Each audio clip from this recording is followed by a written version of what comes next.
Welcome to our session on crafting effective summaries, 5 strategies that will catapult your students' writing skills. And I am Chris Street, a professor at Cal State Fullerton, and I'm joined by my friend and colleague, Christy.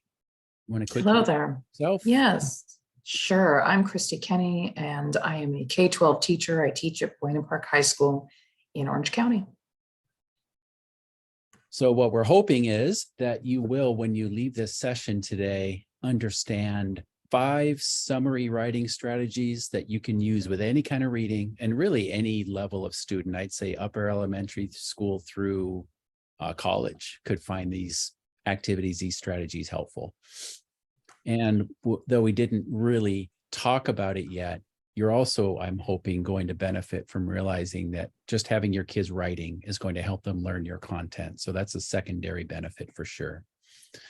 So we're all about today helping kids write concisely, because when kids get out of school in the work world and even into college and university life, concise writing is a incredibly helpful skill. So the more practice kids have with that, the better and more fluent they're able to be as concise writers.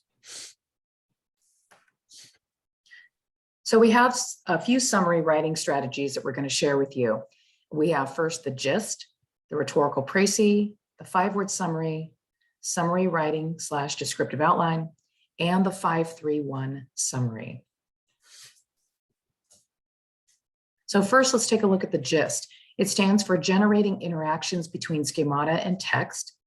And it's a way of getting students to summarize their reading into one succinct statement. It requires students to look for the main idea or the gist of the text. And this technique is most appropriate with limited amounts of text, a section of a text, or an article, because they're bringing something large down into one sentence. So you don't want to have them write a gist on an entire novel, for instance. So the instructions that for this, the teacher provides a prompt and a set number of words as a limit for the writing. The prompt might ask for a summary of the text or might require students to focus on a single aspect of the text. And students must answer the prompt within the word limit. So here's an example. This is one that I actually gave to my classes, junior English classes. Describe the reason Jefferson wrote the Declaration of Independence in 20 words or less. Now, when I give it to my students, I usually say 19 to 21 words because they like that flexibility. But if they do it in less than 19 or over 21, I have them redo it as additional practice for being concise. So an actual student sample response, now this one is 18 words. King George was a tyrant who imposed British rule on colonists who wanted to establish their own government. So this actually does fit into that set of instructions there. I usually just expand the instructions. And then as a bonus feature, more or less, the gist allows the teacher to quickly check on reading comprehension without requiring extensive time for grading. So it's a formative assessment. I've used this as an exit ticket. Students write the gist, then on their way out the door, they have to show me their gist. I always ask them to write the number of words at the end of the sentence. I let them know that I don't do math and therefore I don't count. I do math, I just don't teach it. Chris, would you like to go over the rhetorical précis? Sure. So the rhetorical précis, this is one that is more commonly used in English classes and humanities classes, and it provides a structured model for describing the rhetorical strategies of a text, as well as capturing the gist or the summary of its content. And it's really a brief representation of what a text both says and what it does. So we'll see what that one looks like on the next couple slides.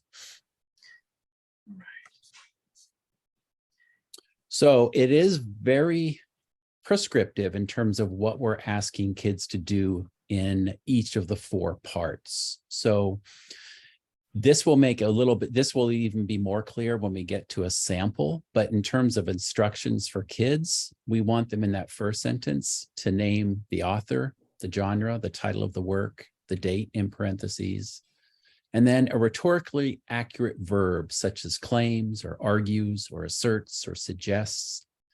and a that clause containing the major assertion or thesis statement in the work. Sentence 2, an explanation of how the author develops and supports the thesis, usually in chronological order. Sentence 3 is a statement about the author's purpose, followed by an in order to phrase. And then finally, sentence 4, a description of the intended audience and or the relationship the author establishes with the audience. So this one is, kids need some practice. They definitely need guidance. I would definitely suggest doing the first few of these as a full class and a lot of modeling and showing them how this is put together. But once the kids have done this a few times, then they can start to do it with less support. And it's a really nice way for kids, especially in an English class or humanities class, to really use this technique to emphasize both the what and the how of the author's approach or the meaning of the reading. And Chris, to kind of piggyback on what you're sharing, the gist is something I would do early in the year. And the rhetorical précis, like you said, needs more support. So it's not something that I would necessarily present to students right at the beginning, because they need to understand more of how to be concise. And this being prescriptive the way that it is, it's a little more difficult for them to handle at first. Mm-hmm. Yep. So let's see what one looks like. So I won't read that entire thing out loud, but this is a sample. And if you go through it and you think about how it's chunked into 4 pieces, and each of those pieces directly responds to each of those kind of set of directions 1 through 4 on the preceding slide. So it's a really, really nice way for kids to demonstrate their understanding of not just what the text says, so the direct summary, but also the ways in which the author is presenting that information. So it helps kids analyze the how as well as the what. That's why this one is really, really helpful for kids who are trying to get to a rhetorical understanding of a piece of literature. It's oftentimes used with literature. So this one for the English teachers in the room might be especially helpful for your folks. Now, here's one that I think Chris really enjoys. So Chris, do you want to take this one as well? Yeah, I really like this one. This is my favorite of all of the summary strategies I've ever used with students. This is the one that I have found the most success with. And there's some reasons why I like it so much, which we'll talk about. But first, let's talk about how it's put together. So it's called the 5-word summary. And there's 4 different parts, 4 different phases. And the first phase is completed individually. And for each of these phases, by the way, you'll have to decide how much time you want to allow. I typically would allow 5 minutes per phase as a rough approximation. So you might benefit from having a timer go off after 5 minutes to keep students on track. But step 1, the kids are reading something. And they are then individually, after they've done the reading, they are determining for themselves, quietly, individually, what 5 words they think are most important in the text. So they jot those 5 words down. And they should all be words that the kids think are the most essential or very essential to the reading's main idea. Okay, so that 5-minute segment is over. Kids have their own individual lists. And then step 2, now we partner up. Students partner and they compare their 5-word lists to a partner's list. And the goal out of this 5-minute segment is that the partner group now has to generate a new list of the 5 most important words from the article or the reading by synthesizing the 2 lists together. So unless the 2 lists are identical, there's going to be some back and forth. There's going to be some debate about the merits and strengths of the words that were chosen. So there's some back and forth. You got 5 minutes. And then at the end of that 5 minutes, each partner group has to come up with a new list of 5 words. Let's go on to that next slide. So then step 3, now to emphasize again the importance of the discussion feature of this activity. Partner groups join with another partner group, and now you have a group of 4. This is the final group phase. Each pair shares their group list. And then the group of 4 now has to once again discuss the lists that were generated. And they all have 5 minutes to create a newly synthesized list of their 5 keywords to the reading. So you can try and persuade the other group that your 5 words are better or best, and they will do the same. And you have to come up with a consensus of 5 words. That's the final list of 5 words. Once you've done that, then we go to step 4. Now we're back as individuals. And each individual has to use the 5 keywords that came out of that last 4-person discussion. So the last list of 5 words, you have to use those 5 words and write a summary paragraph for the reading. You need to use all 5 of those words, and we want you to underline those 5 words that you used. So we go from individual to pairs to 4-person discussion to individual. And this is a sample of one paragraph that was put together. The 5 words you can see that the group of 4 agreed upon are all underlined. And we have a very, very well-written, descriptive, accurate summary of a reading. So what I really like about this activity is that when I created my individual list of 5 words, I can still use those 5 words. I'm not prohibited from using them, but I also have to use the 5 words that our group of 4 came up with. So the fact that there's discussion, there's debate, we have to reach consensus. It's a really nice way for kids to get into discussions about the nuances of different word meanings. And maybe this one is a little bit more inclusive than this word. So maybe we can substitute this word because it's a broader word that captures the reading more coherently. So those are the kind of discussions. It's the discussions that I really like in this activity. Kids get a chance to talk, negotiate, debate, and then ultimately they have to come up with the 5 words that they will use in a paragraph such as this one. Fantastic. Thank you for that, Chris. That's awesome. Then we move to just an activity called summary writing. And there are 6 steps here. So first you have students read a text that you present to them for its main points, and they highlight or underline the points as you read. Now, you could read it to them at the beginning of the year. That's what I like to do. As they go on through the year and they're well-versed in this, they read the text perhaps in groups. They reread it carefully a second time, drawing a line across the page at the end of the introduction and a line at the beginning of the conclusion. So they have to usually in their groups discuss where the introduction, where the conclusion are.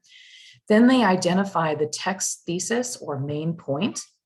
So supposing they had to summarize the whole argument in 1 sentence.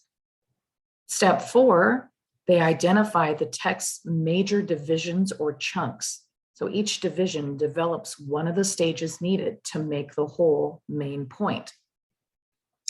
Typically, these stages or parts might function as background, review of the conversation, summary of opposing views, or subpoints in support of the thesis. So the way I describe this to students is every the part of the text between the introduction and the conclusion needs to be chunked. And it could be a chunk of 1 paragraph, 2 paragraphs, 3 paragraphs, 4 paragraphs. But as a group, they have to come up with reasoning for why they're putting the chunks where they are. And at the end of each chunk, they draw a line all the way across the paper. They then summarize each of those parts in 1 or 2 sentences in the margin of the text.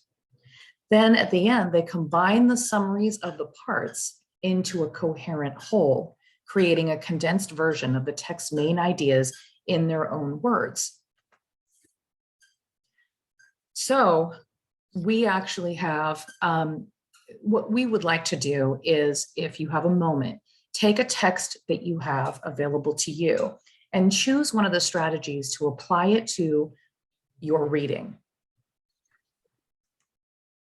We have a text right here. So if you'd like to do that with what we've presented, I'll go ahead and read this brief text. And this is not one you would necessarily do this full-on summary writing, because writing a summary on a very short paragraph doesn't really make a whole lot of sense. But you could do a gist or a 5-word summary, perhaps. The Northern Lights. There are times when the night sky glows with bands of color. The bands may begin as cloud shapes and then spread into a great arc across the entire sky. They may fall in folds like a curtain drawn across the heavens. The lights usually grow brighter, then suddenly dim. During this time, the sky glows with pale yellow, pink, green, violet, blue, and red. These lights are called the aurora borealis. Some people call them the northern lights. Scientists have been watching them for hundreds of years. They're not quite sure what causes them. In ancient times, people were afraid of the lights. They imagined that they saw fiery dragons in the sky. Some even concluded that the heavens were on fire. So you could pause the video right now and you could do a gist, for instance, on this, do a brief summary, choose any one of the summary writing techniques that we've presented. And that brings us to our final summary writing technique. We call this the 531 exit ticket. You could just call it the 531 summary if you are not using it as an exit ticket. But we would like you right now to list 5 words or phrases that best summarize this presentation. Then you're going to narrow those 5 words down to 3, then narrow those 3 down to 1. And if we were doing this live, we would ask you to post it in the chat, and we would have a variety of 1-word summaries that best describe this presentation today. And you could obviously, in your own classes, this could be a real quick, informal writing to learn activity that you can use as a formative assessment piece. And your kids are walking out the door for the day. And you've got these 24 slips of paper that have 1 word on each. And that would give you a sense at a glance, I think, as a teacher, on what the kids got out of whatever it was that you just discussed with them for in that last class. So doesn't take a lot of time to assess, gives you a really quick snapshot view of what your kids got out of what you presented. So that's one of the reasons we'd like this one as a way to close out a session or a class period.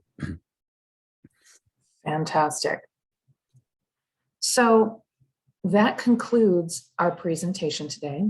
We hope that you got something out of this that you can walk away with and you can take to your classroom as soon as tomorrow. And if you have any questions, of course, you can contact either of us. I am at cjimenez@fjuhsd.org. I'd be happy to answer questions regarding the summaries. And there you go. All right. And Chris Street is at cstreet@fullerton.edu. So thank you again for being with us. And we hope you found something useful from our quick session on summary writing. Bye, everyone.